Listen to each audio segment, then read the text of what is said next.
Meus amigos, sejam mais uma vez bem-vindos ao canal.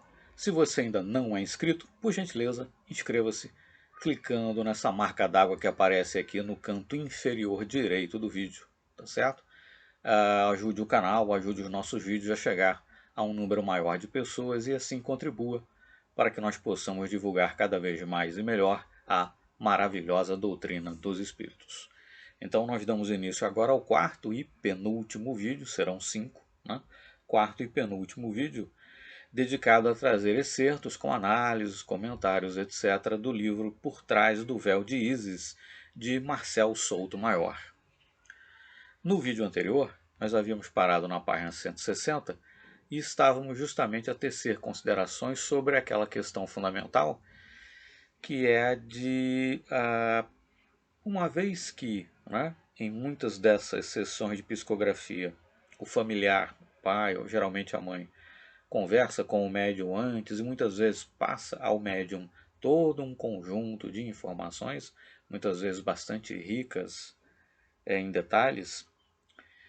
Se uma série desses mesmos detalhes aparecem depois na mensagem psicografada, em tese ditada, né, pelo espírito desencarnado, como acreditar, né, na autenticidade dessa mensagem?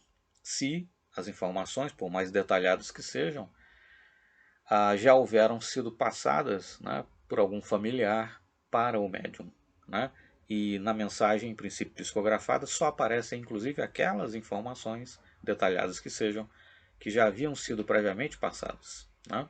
Em casos assim, não quer dizer que todos sejam assim, é claro, mas em casos assim, como acreditar, né, na autenticidade das informações? Então, na psicografia, né, enfim, da mensagem, em princípio psicografada, na página 161, então, prossegue o autor. Dona Maria Terezinha enxuga as lágrimas. O filho dela está bem, e é isso que interessa. Logo depois da sessão, eu me sento à mesa com Carlos Bacelli. Juraci acompanha a conversa, testemunhada também pelo seu Paulo. A entrevista começa com revelações sobre a infância e a convivência com Chico Xavier e se encaminha para o tema central deste livro, a psicografia. Bacelli pratica e estuda o tema e fala em tom quase professoral. Quanto mais o médium se prepara, mais ele abre canais à comunicação com os espíritos, ensina. O contato de uma dimensão a outra é feito, basicamente, através do pensamento. Durante a sessão, a sensação que eu tenho é de que os espíritos ligaram uma tomada na minha cabeça. É como se fosse uma corrente elétrica. Mas a ligação não é direta. A comunicação entre os dois mundos, segundo Bacelli, é uma parceria. Às vezes o espírito lança a ideia e o médium reveste esta ideia com suas palavras, usando para isso seus recursos e seu vocabulário. O médium seria coautor de cada mensagem. Depois da teoria, chegamos à prática. Por que o senhor, digamos, entrevista, essa é uma pergunta do autor, né, do Marcel Souto Maior, para o médium Carlos Bacelli. Por que o senhor, digamos, entrevista, antes da sessão, os visitantes que vêm aqui em busca de mensagens? Por que são necessárias tantas informações? Bacelli tem uma resposta pronta. O trabalho de psicografia não é só dos espíritos, é do médium também.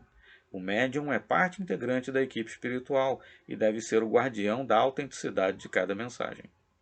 A coleta de informações antes da sessão teria, segundo o médium, as seguintes funções: facilitar a sintonia com os espíritos e preservar o trabalho de qualquer fraude maledicente. Este, Bacelli, é um cenário de dor, fé, esperança e desconfiança também, diz o autor para o médium. Muitos pais duvidam da autenticidade das mensagens quando encontram, nas cartas destinadas a eles, dados já revelados ao Senhor. Argumento. Bacelli reage com calma. Este não é um problema meu. Não cabe ao médium duvidar. As pessoas duvidam até da existência de Deus, apesar de estarem diante da maior evidência de todas, a criação do mundo. A resposta se prolonga. Normalmente, as pessoas não querem apenas uma simples mensagem. Elas estão aqui porque querem um filho de volta, e isto as mensagens não conseguem fazer.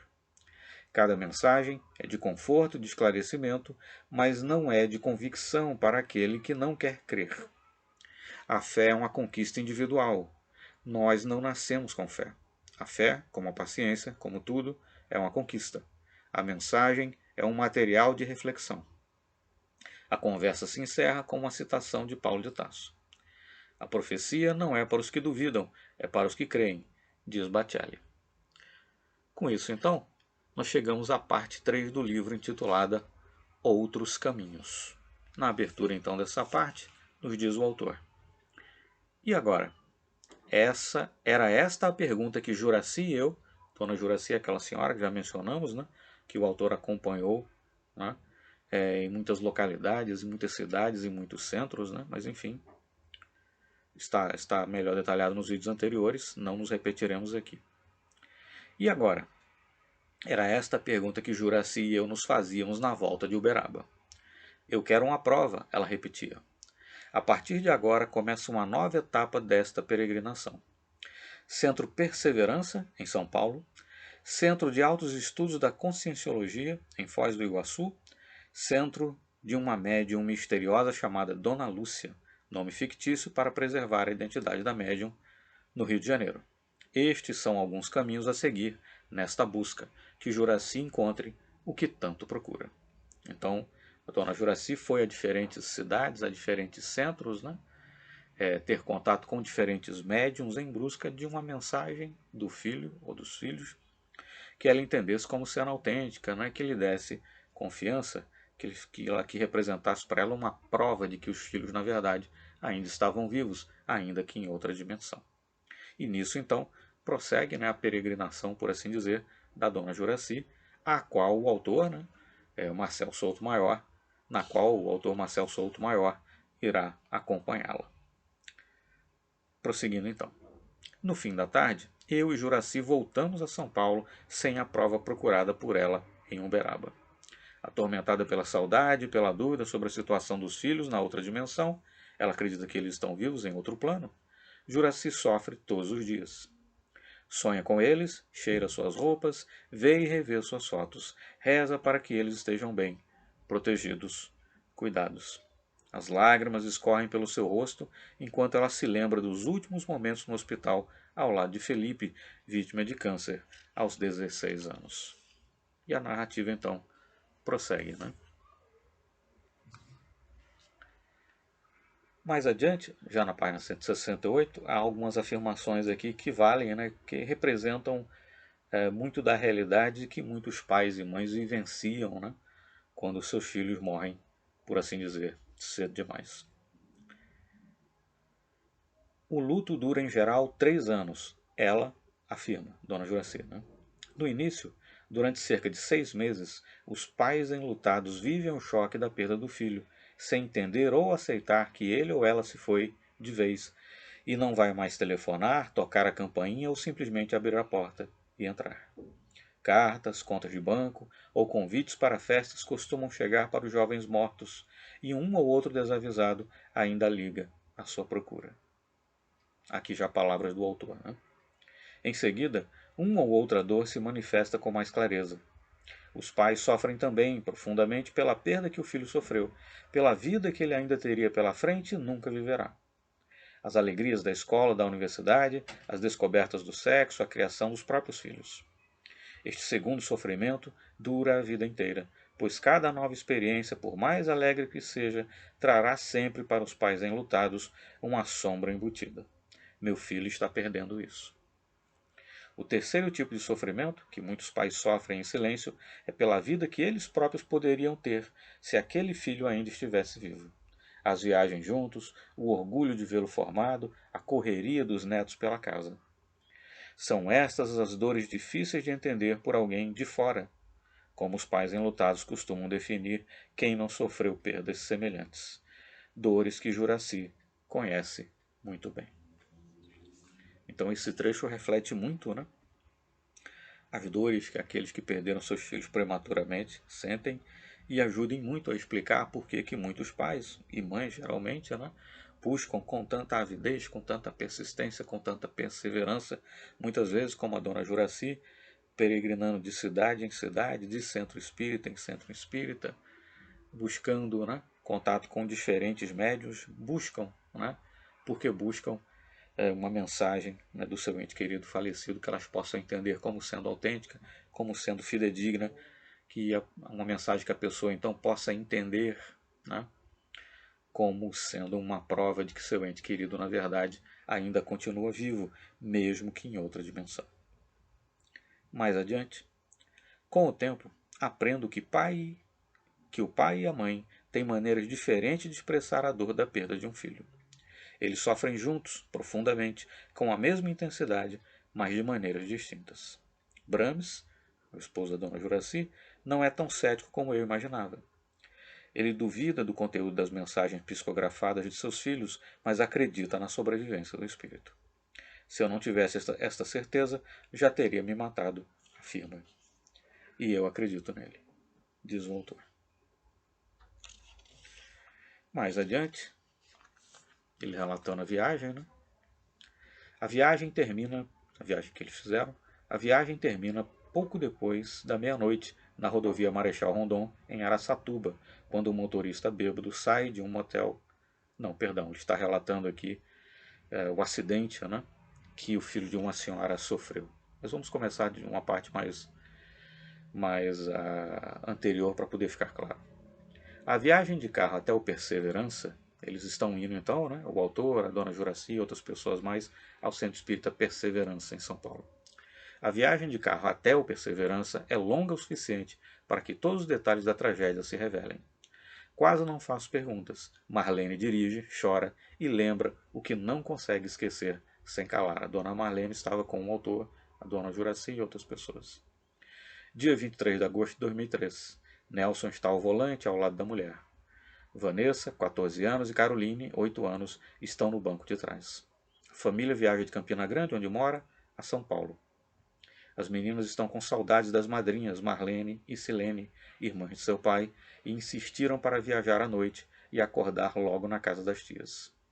A viagem termina pouco depois da meia-noite na rodovia Marechal Rondon, em Araçatuba, quando um motorista bêbado sai de um motel acompanhado pela amante casada e cruza a pista de repente. Caroline, a caçula, morre 3 dias depois.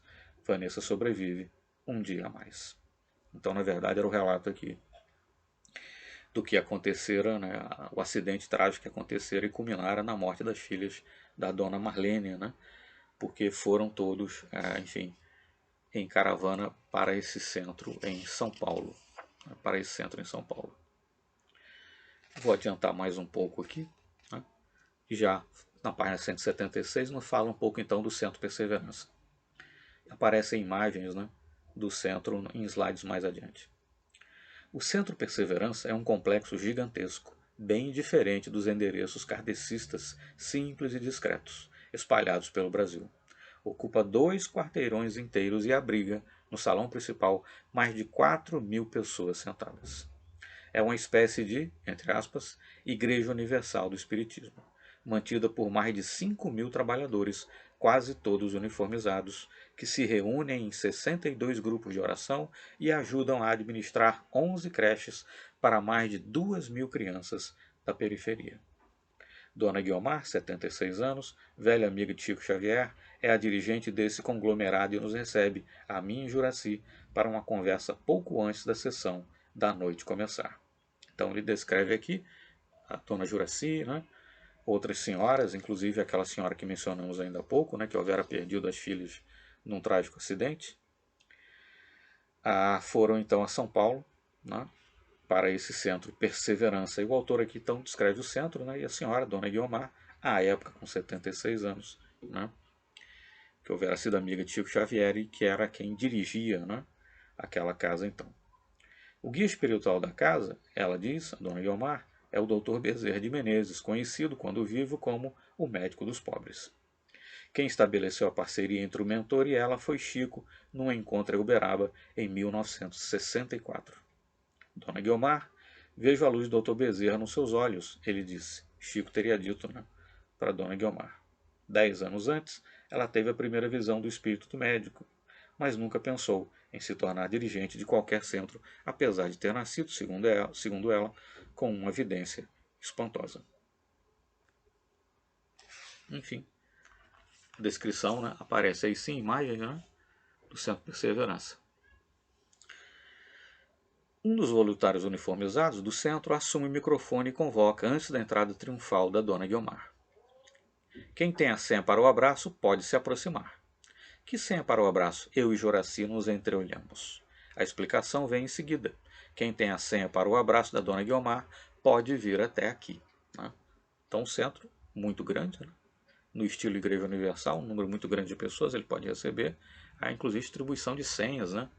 Para que, enfim, havia distribuição de senha para que as pessoas eventualmente abraçassem a dirigente da casa, a dona Guiomar. O palco da celebração é um púlpito elevado no centro do salão, sob uma cúpula azulada pintada com a imagem de Cristo.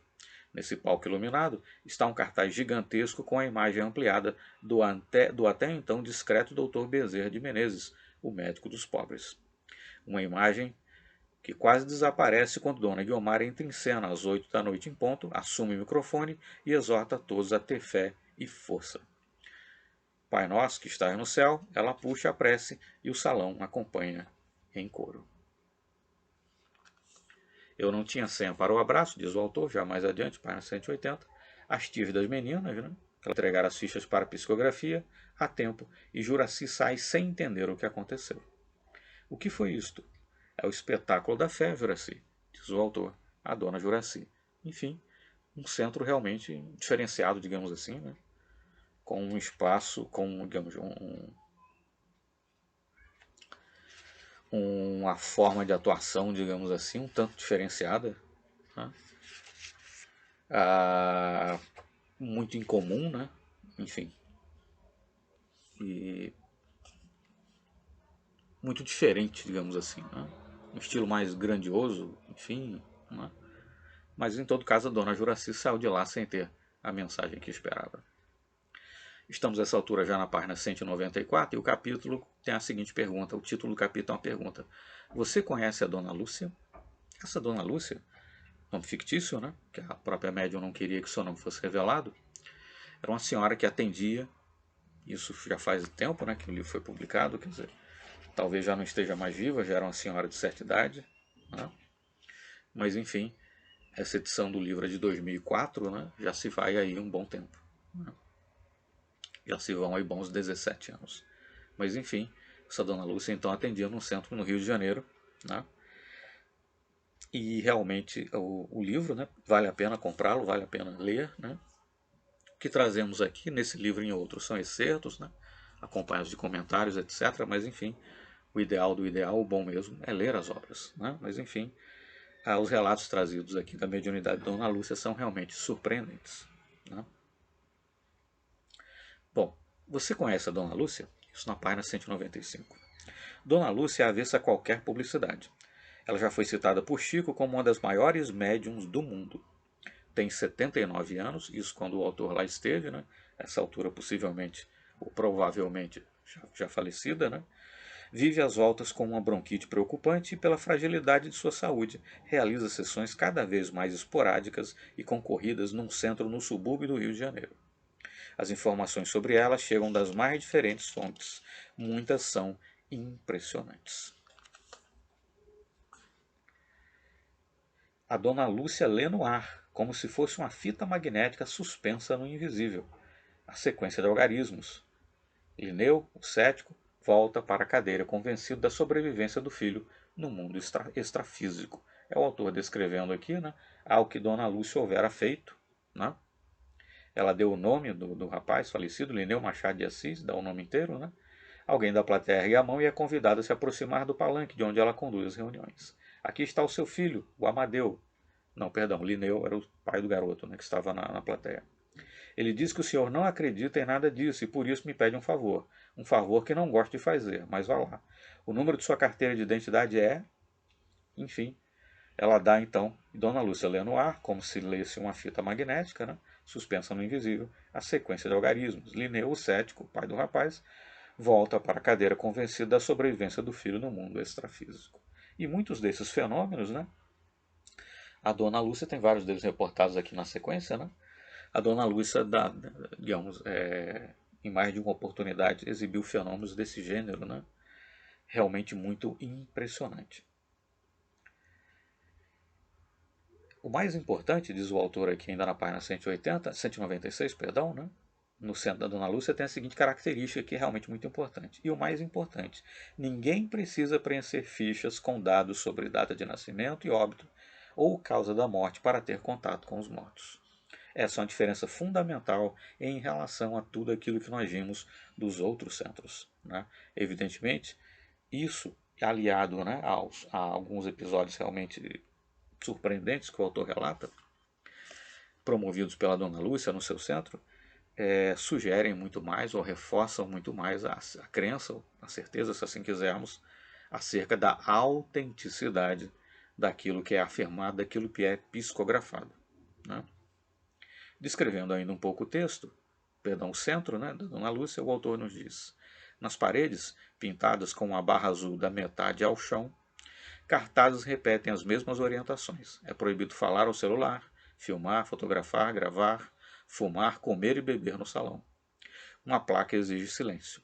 Um painel com a imagem de Jesus Cristo, bastão na mão, entre ovelhas, pendurado numa das paredes, se destaca entre tantos vetos, a metros de distância de um altar, onde esculturas orientais se misturam a imagens de entidades da Umbanda e a um busto do doutor Bezerra de Menezes.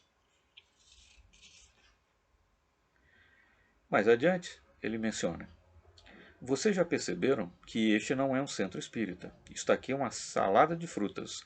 Nós não gostamos de ismos, define no início de sua palestra, né, a Dona Léa, que era uma senhora que precedia, né, a médium, a Dona Lúcia. A Dona Léa então ministrava palestras e ela diz isso, né, vocês já perceberam que este não é um centro espírita.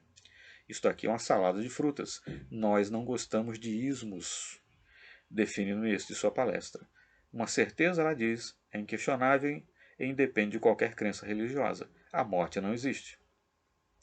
Dona Lúcia, diz Léa, tem o dom de entrar em contato com outras energias, mas que ninguém se engane. Este dom não é uma bênção e não garante qualquer privilégio à médium. Né? Mais adiante, página 198, para receber uma mensagem, ninguém precisa conversar com Dona Lúcia ou com seus assessores antes. Entrevistas são descartadas ali. Léa, aquela senhora, né, que coordena os trabalhos antes da entrada da Dona Lúcia, dá as instruções para os candidatos a uma psicografia. Então, dado muito importante, repetido aqui, né, nesse centro em que a Dona Lúcia era a médium, né, não havia essa coisa de preencher ficha, de conversar antes com o médium, de fornecer previamente dados, né, da pessoa falecida, etc. E isso realmente é muito bom, quer dizer, aumenta, por certo, nem muito, né, a crença ou a certeza na autenticidade daquela mensagem que se receberá posteriormente, se for o caso. Bom, as instruções então. O primeiro passo é escrever em papel ao maço, dobrado ao meio, um bilhete para a energia, assim ela chama, né, os espíritos desencarnados, a Dona Léa, a energia procurada. O nome completo da energia, entre aspas, deve ser escrito no topo da página. É só. A emoção, no momento da redação da carta, é o mais importante. Este é o canal para a comunicação. Então ela sugere que o passo é escrever em papel ao maço dobrado ao meio um bilhete, né, para aquilo que ela chama aqui de energia, enfim, o ente, né, desencarnado com o qual você deseja ter contato. O nome completo da energia deve ser escrito no topo da página e a emoção, né, com que a pessoa escrever aquela mensagem irá impregnar, digamos assim, aquele papel, e a Dona Lúcia, então, quando contactá-lo, terá contato, né, com esse ser desencarnado. Uma coisa mais ou menos dessa forma. Vocês devem escolher um momento propício e jogar muito amor em cada frase. Nada de desespero, não. Nada de angústia. Amor, saudade, e isto é o que importa. No dia da sessão, os candidatos a destinatários, né, de uma carta psicografada, depositam estas cartas, aqueles bilhetes, né, que eles escreveram para o seu ente querido desencarnado, depositam estas cartas numa caixa disposta numa mesa lateral, a caixa dos desencarnados. O conteúdo deste recipiente é levado para casa por Dona Lúcia depois da reunião pública. É sozinha, num quarto escuro, hermeticamente fechado, que tudo acontece. Então ela leva essas mensagens para casa, mas lembremos que não há detalhes, né, sobre o ente desencarnado nessas mensagens. Então lá, tendo contato com essas mensagens, ela consegue então fazer contato com esses entes desencarnados, psicografar e, num momento posterior, num dia posterior, as mensagens psicografadas são lidas. Bom, o processo se dá da seguinte forma, continua descrevendo o autor. Dona Lúcia, médium, pega cada carta, aquela carta que a pessoa escreveu para o seu ente desencarnado, capta a energia dela e, sem ler nenhuma linha, segundo Dona Léa, aquela senhora que coordena os trabalhos no centro, amassa o papel e o joga num canto. Só depois de amassar todas as cartas, ela inicia a psicografia. Então ela pega a carta, mas ela não lê nenhuma palavra, né? Amassa todas elas, seja quantas forem, só depois então começa a psicografia, né, das mensagens que eventualmente vem a receber.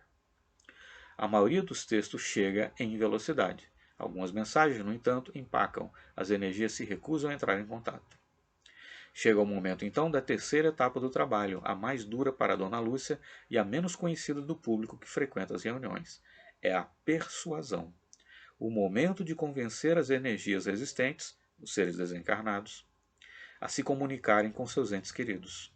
Muitos deles, revela Léa, se recusam a reconhecer o fato de já não estarem vivos. Outros se envergonham pelos erros cometidos aqui e preferem se esconder. Então a Dona Lúcia, a médium, vai realizar todo um trabalho de convencimento, né, desses seres desencarnados para que eles então aceitem, né, enviar alguma mensagem, alguma psicografia para os seus entes queridos encarnados que estão aguardando, né, porque muitos deles não estão ainda convencidos do fato de que desencarnaram, ou outros, envergonhados até de erros cometidos enquanto encarnados, se recusam, né, por constrangimento, a se comunicar com seus entes queridos. Na página 199, prossegue. As energias, a psicografia é um tratamento para encarnados e desencarnados. Um tratamento para todos nós, diz a palestrante, né? Aquela senhora que é a Dona Lé, que enfim, conduz os trabalhos antes da entrada da Dona Lúcia, né? Que é a médium propriamente. Um tratamento para todos nós, diz a palestrante, antes de pedir mais uma vez que todos afastem qualquer sentimento de revolta ou de dor, enquanto escrevem seus bilhetes aos mortos. Aqueles bilhetes que a médium vai depois, sem ler, tocar, amassar todos eles, para depois então, em casa, no quarto escuro, no silêncio, etc., psicografar. As energias, assim elas chamam os seres desencarnados, se sentem tão vivas quanto nós e não conseguem entender ou suportar o sofrimento de quem fica. Emoções negativas assustam e incomodam os que estão do lado de lá. Ela ensina e vai além. Para valer mesmo, a gente chora por nós mesmos. Elas, as energias, estão libertas. Mais adiante, então, o autor, já na página 200, vai fazer referência aqui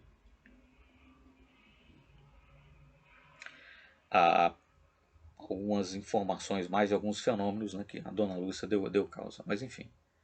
Depois da palestra, recebo a desejada senha, um cartão branco com o símbolo do centro desenhado na frente e um número escrito no verso.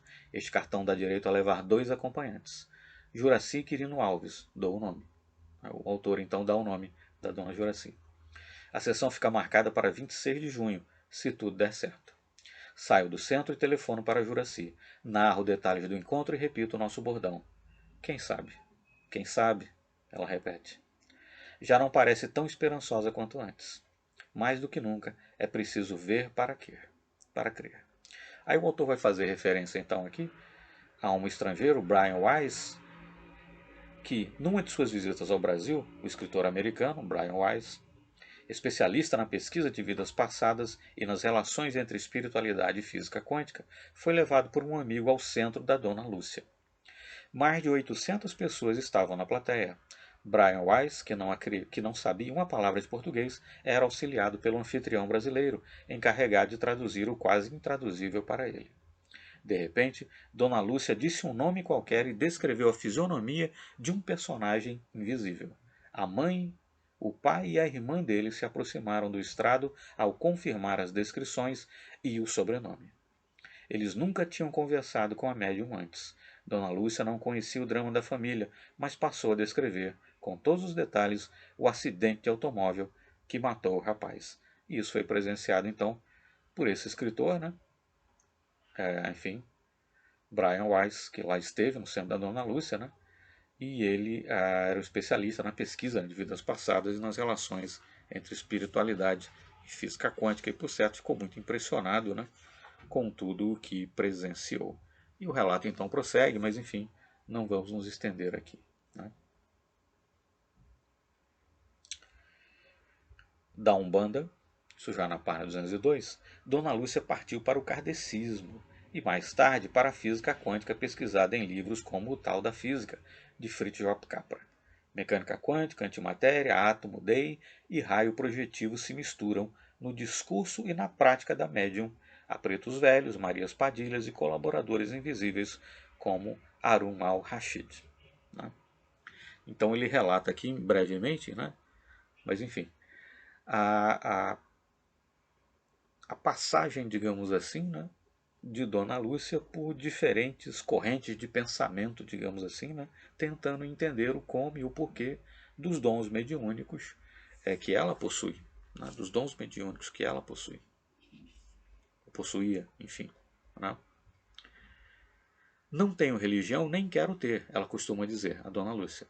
Deus é a face espiritual da nossa realidade, é a única realidade que não acaba, define.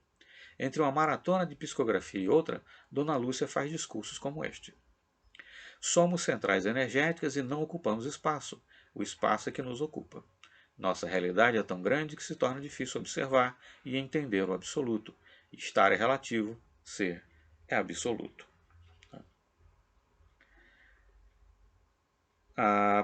Enfim, e o autor sai relatando aqui outros momentos, né, que Dona Lúcia, então, enfim, tece algumas considerações, apresenta algumas mensagens, etc. Trevo de mil, isso já na página 205, trevo de 1000 pétalas e glândula pineal são a mesma coisa, uma antena, e vamos em frente. Aqui palavras então da Dona Lúcia. Então, como semelhante atrai semelhante, o campo quântico do desejo de vocês, que está incrustado numa antena, vamos dizer que o médium seja eu, que está incrustado no meu trevo de 1000 pétalas, atrai o campo quântico da criatura desencarnada, porque a criatura desencarnada também não ocupa tempo nem espaço.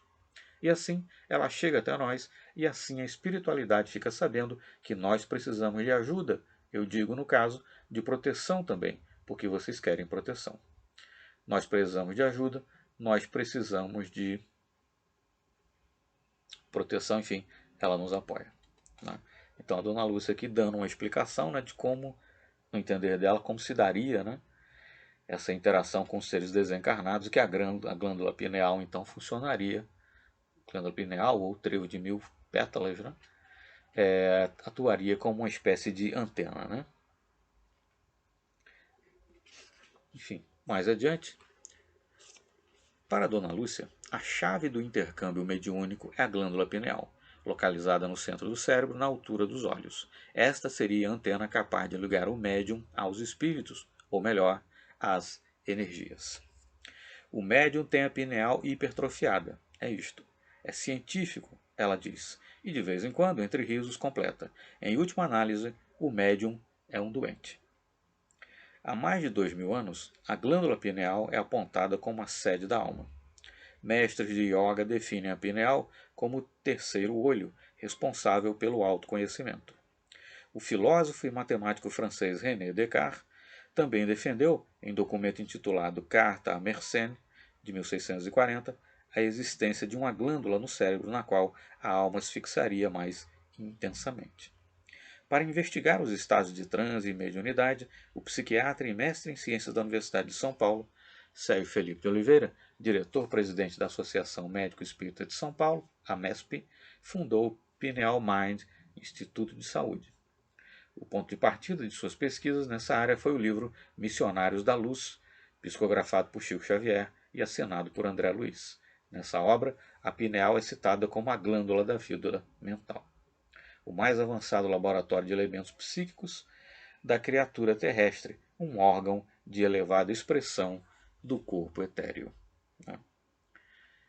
E o autor então aqui vai tecer algumas considerações, apresentar detalhes, né, sobre essa interpretação, né, dada por algumas pessoas, inclusive, né, por pesquisadores, né, que se dedicam a estudar a parapsicologia, os fenômenos mediúnicos, etc., de que enfim, a glândula pineal seria então enfim, a sede ou a responsável, né, por esse fenômeno da mediunidade, essa capacidade do indivíduo, do médium, de se comunicar com os seres desencarnados. A pineal converte ondas eletromagnéticas em estímulos neuroquímicos, um processo investigado e atestado por dois cientistas, Volhar e Sen, em artigos publicados na prestigiada revista científica Nature de 1988. A hipótese defendida por Sérgio é de que o universo espiritual agiria pelo campo eletromagnético. A pineal captaria as informações de outras dimensões pelo campo magnético, importante repetir. E as converteria, então, em estímulos eletroneuroquímicos através dos médiums. O tema é complexo. Eu acredito que a pineal evoluiu de um órgão fotorreceptor para um órgão neuroendócrino. No que diz respeito à mediunidade, ela capta o campo eletromagnético impregnado de informações como se fosse um telefone celular. Mas tudo isso tem que ser interpretado em áreas cerebrais, como o córtex frontal, analisa, né, o pesquisador.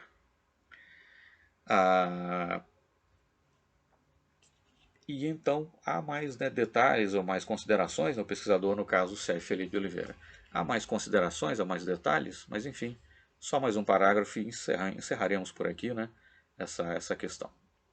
No Instituto Pineal Mind, Sérgio já submeteu médiums em transe a uma série de testes: eletroencefalogramas, tomografias, ressonâncias magnéticas, mapeamentos cerebrais. Durante as tomografias, o médico visualiza um dos componentes-chave da glândula pineal, cristais responsáveis, segundo ele, pela captação e filtragem dos campos magnéticos. Nos médiums, a quantidade de materiais cristalinos identificados na pineal seria superior ao encontrado nos pacientes sem mediunidade ostensiva. Né? Então, não vamos nos estender muito aqui, né? Ficou uma parte, digamos, um tanto científica demais, embora valha muito a pena ler e estudar, é claro, mas enfim. Encerraremos por aqui o vídeo de hoje, então, né? O quarto e penúltimo, né? Teremos um quinto e último vídeo, então. Mas essa discussão, né? Saber que existem, né, pesquisadores de alto gabarito científico, né? E com formação científica consistente, que ao mesmo tempo são espíritas ou que, enfim, têm um olhar interessado e desprovido de preconceito para a fenomenologia mediúnica, é realmente algo alentador. Tá certo? Mas enfim, ficaremos por aqui. No próximo, então, quinto e último vídeo, nós vamos acabar então aqui de trazer excertos, né, do livro Por Trás do Véu de Ísis, Marcel Souto Maior, e o propósito do autor nesse livro, então, que ele busca responder, né, e ele acompanha a dona Juraci em diversos centros, em diversas localidades, é a grande pergunta, né? Afinal, essas mensagens, né, psicografadas, enviadas em tese por entes desencarnados para os seus entes queridos encarnados, elas são confiáveis, elas são críveis, são, enfim, dignas de credibilidade? Essa é a grande pergunta que o livro, que a investigação realizada pelo autor, né, que redundou na produção desse livro, se propõe a responder. Muito obrigado então, meus amigos, e até o próximo quinto e último vídeo. Até lá.